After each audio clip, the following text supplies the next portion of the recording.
त्रिभुवन विमानस्थलमा 9 केजी भन्दा बढी सुनसहित एक क्यानेडियन नागरिक पक्राउ। अन्य दलहरूसँगको छलफलपछि मात्रै राष्ट्रिय सभा उपाध्यक्षको उम्मेद्वारबारे निर्णय गर्ने कांग्रेसको तयारी। माओवादी स्थायी कमिटी बैठक बस्दै।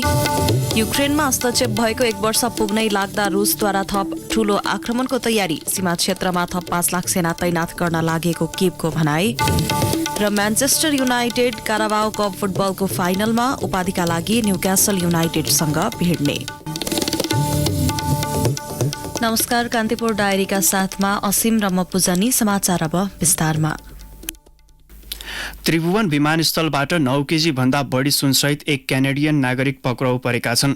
दुबईबाट आएका युएई मूलका क्यानेडियन नागरिक मोहम्मद कमल मोहगोबलाई गैराती विमानस्थल भन्सार कार्यालयले पक्राउ गरेको हो। मोहम्मदलाई 9 केजी 135 ग्राम अवैध सुनसहित पक्राउ गरेको विमानस्थल भन्सार कार्यालयका प्रवक्ता इमराज पाण्डेले बताउनुभयो। पाण्डेका अनुसार ती क्यानेडियन नागरिकले कम्मरमा फल्स बटन बनाएर 8वटा बिस्कुट आकारको 1 केजी भन्दा बढी मात्राको सुन ल्याएका थिए। उनको साथबाट बरामद गरिएको नीलो आवरणमा रहेको वस्तु पनि परीक्षण गर्दा सुन भएको पाइएको पाण्डेले बताउनुभयो। यसअघि 19 केजी सुनसहित गत महिना 2 सुडानी पक्राउ परेका थिए। नेपाली कांग्रेसले अन्य दलहरूसँग छलफलपछि मात्रै राष्ट्रिय सभा उपाध्यक्षको उम्मेद्वारबारे निर्णय गर्ने भएको छ। काठमाडौँको धुम्बाराही स्थित पार्टी सभापति शेरबहादुर देउवा निवासमा बिहान बसेको बैठकले प्रतिपक्षी दलहरूको छलफलको आधारमा राष्ट्रिय सभामा आफ्ना उम्मेद्वार चयन गर्ने प्रमुख सचेतक रमेश लेखकले जानकारी दिनुभयो। राष्ट्रिय सभा उपाध्यक्षको निर्वाचन आगामी सोमबार हुँदैछ। प्रतिपक्षी दलहरू एकीकृत समाजवादी, जसपा, लोसपा लगायत दलहरूसँग संवाद गर्ने र सोही आधारमा उम्मेद्वार उठाउने विषयमा निर्णय हुने लेखकको भनाइ छ।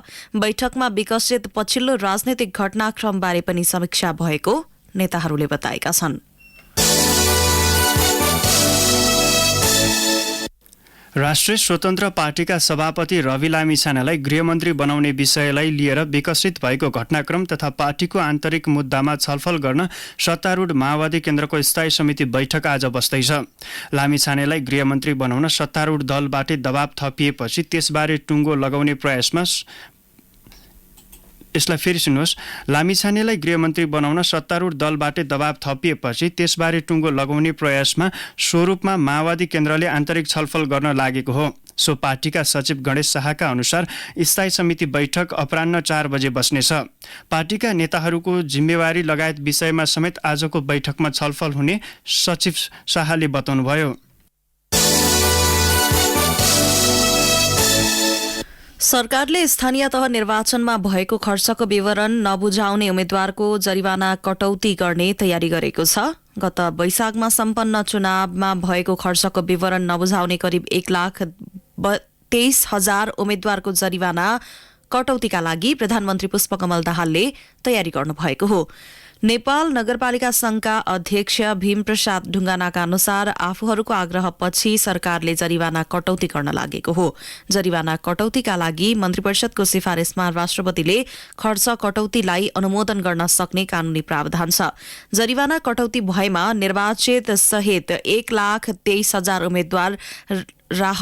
उम्मेद्वारलाई राहत हुने भएको छ। यसअघि समयमै खर्चको विवरण नबुझाउने उम्मेद्वारलाई 1,50,000 देखि 7,50,000 सम्म जरिवाना तिर्न आयोगले पटक पटक ताकेता गरेको थियो। तोकिएको जरिवाना नबुझाउने उम्मेद्वारको निर्वाचित पद खारेज हुने प्रावधान निर्वाचन कानूनमा उल्लेख छ। श्रीलङ्काको 4 दिने भ्रमणको लागि परराष्ट्र मन्त्री बिमला राई पौडेल आज कोलम्बो जाँदै हुनुहुन्छ। भ्रमणको क्रममा मन्त्री पौडेलले द्विपक्षीय उच्चस्तरीय भेटवार्ता गर्ने तय भएको परराष्ट्र मन्त्रालयले जनाएको छ।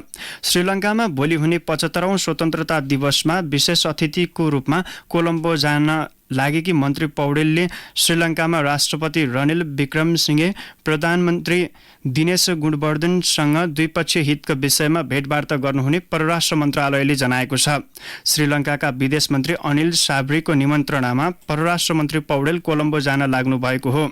श्रीलङ्काले 75औं स्वतन्त्रता दिवसको अवसरमा आयोजना गरिएको लङ्का नामक परम्परागत महोत्सवमा विशेष अतिथिको रूपमा परराष्ट्र मन्त्री पौडेललाई निमन्त्रणा दिएको हो।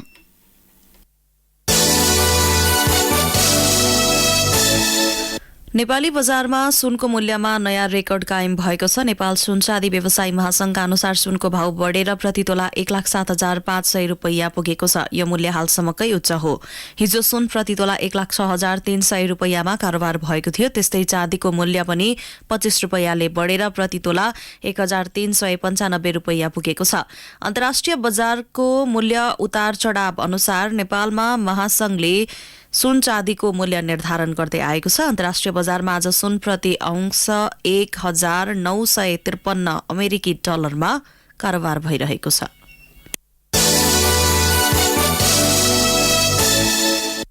विश्व सिमसार दिवसको अवसरमा नेपालमा पनि जनचेतना अभिवृद्धिको लागि विभिन्न कार्यक्रम गरिँदैछ।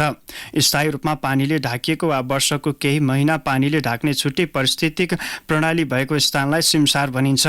विगत 300 वर्षदेखि संसारको 90% सिमसार क्षेत्रको अवस्था बिग्रिएको तथ्याङ्क छ। वनजङ्गलको तुलनामा 3 गुणा छिटो सिमसार क्षेत्र हराइरहेको छ।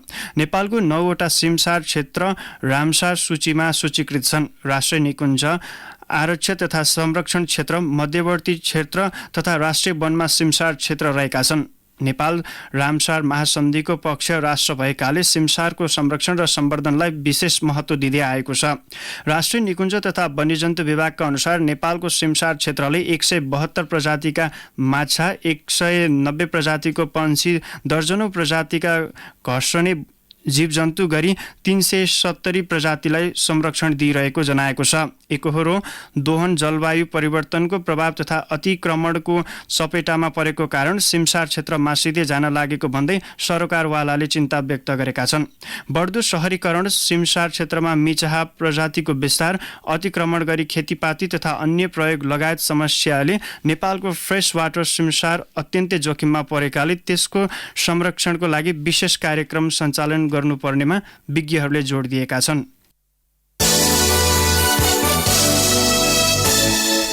चिकित्सक संघको नयाँ नेतृत्व चयनका लागि दोस्रो चरणको मतदान आज सुरु भएको छ। काठमाडौँको कमलादी स्थित नेपाल प्रज्ञा प्रतिष्ठानमा बिहान 9 बजेदेखि मतदान शुरू भएको मुख्य निर्वाचन अधिकृत डाक्टर धनबहादुर राणा मगरले बताउनुभयो। यसअघि उपत्यका बाहिर पहिलो चरण अन्तर्गत गत 6 र 7 गते निर्वाचन भएको थियो। दोस्रो चरणको निर्वाचन पर्सिसम्म जारी रहनेछ। नयाँ कार्यकालको नेतृत्वका लागि अध्यक्षमा 3 जनाको दावेदारी रहेको छ। कांग्रेस निकट प्रजातान्त्रिक प्यानलबाट डाक्टर अनिल कार्की, एमाले निकट पेशागत प्रगतिशील समावेशी समूहबाट डाक्टर सन्तोष पौडेल र स्वतन्त्रबाट डाक्टर शिवजी विक्रम सिलवालले अध्यक्ष पदका लागि प्रतिस्पर्धा गर्नेछन्। कान्तिपुर डायरीमा अब ब्रेकको पालो। ब्रेकपछि अन्तर्राष्ट्रिय प्रसंग। युक्रेनमा हस्तक्षेप सुरु भएको 1 वर्ष पुग्नै लाग्दा रुसले अर्को ठूलो आक्रमणको तयारी गरिरहेको किभले आरोप लगाएको छ। आफ्नो मुलुकमा हस्तक्षेपको 1 वर्ष पुगेको अवसरमा रुसले हजारौं सेना तैनाथी गरी अर्को विध्वंसको योजना बनाइरहेको युक्रेनी रक्षा मन्त्रीको भनाइ छ। रुसले आफ्नो सेना दिवसको भोलिपल्ट फेब्रुअरी 24मा युक्रेनमाथि आक्रमण सुरु गरेको 1 वर्ष पुग्दैछ। रुसले सीमा क्षेत्रमा थप 5 लाख सेना तैनात गरेको युक्रेनी दावी छ।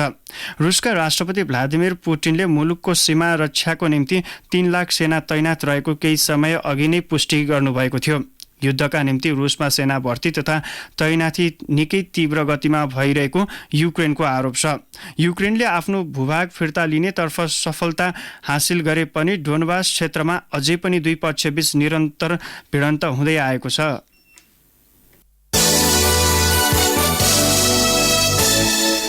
अब खेल समाचार। अखिल नेपाल फुटबल संघ एन्फाका अध्यक्ष पंकज विक्रम नेमुवाङ एसियाली फुटबल महासंघ एएफसीको कार्य समिति सदस्यमा निर्वाचित भएका छन्। बहराइनमा भएको एएफसीको 33औं चुनावी कंग्रेसबाट नेमुवाङ कार्यसमिति सदस्यमा निर्वाचित भएका हुन्। नेमुवाङ साउथ जोनबाट 4 वर्ष कार्यकालका लागि कार्यसमिति सदस्यमा निर्वाचित भएका हुन्। साउथ जोनबाट मालदिप्सका बसम अदेल जालिल समेत कार्य समितिमा निर्वाचित भएका छन्। एएफसीको अध्यक्षमा तेस्रो पटक शेख सलमान बिन अब्राहिम अल खालिफा निर्वाचित भएका छन्। उनी 4 वर्षे नयाँ कार्यकालका लागि निर्वाचित भएका हुन्। म्यान्चेस्टर युनाइटेड काराबाओ कप फुटबलको फाइनलमा पुगेको छ। गैराती भएको सेमी फाइनलको दोस्रो लेगमा म्यान्चेस्टर युनाइटेडले नटिङहम फरेस्टमाथि जित निकाल्दै फाइनल प्रवेश गरेको हो।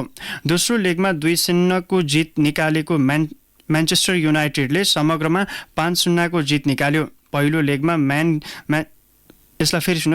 लेगमा म्यान्चेस्टर युनाइटेड 3-0 विजयी भएको थियो। गैराती भएको दोस्रो लेगमा म्यान्चेस्टर युनाइटेडका लागि एन्थनी मार्शल र फ्रेडले गोल गरे। फाइनलमा म्यान्चेस्टर युनाइटेडले न्युकासल युनाइटेडसँग प्रतिस्पर्धा गर्नेछ। हालसम्म 5 पटक काराबाओ कप जितेको म्यान्चेस्टर युनाइटेड फाइनल पुगेको हो। सन् 1975-76 को सिजनमा दोस्रो भएको न्युकासलको लागि यसपटक उपाधि जित्दै इतिहास रच्ने मौका हुनेछ। फाइनल खेल आगामी 26 फेब्रुअरीमा हुनेछ। हवस् त यिनै प्रसङ्गसँगै मध्याह 12 बजेको कान्तिपुर डायरी सकियो। असीम र पूजानी बिदा हुन्छौँ। नमस्कार।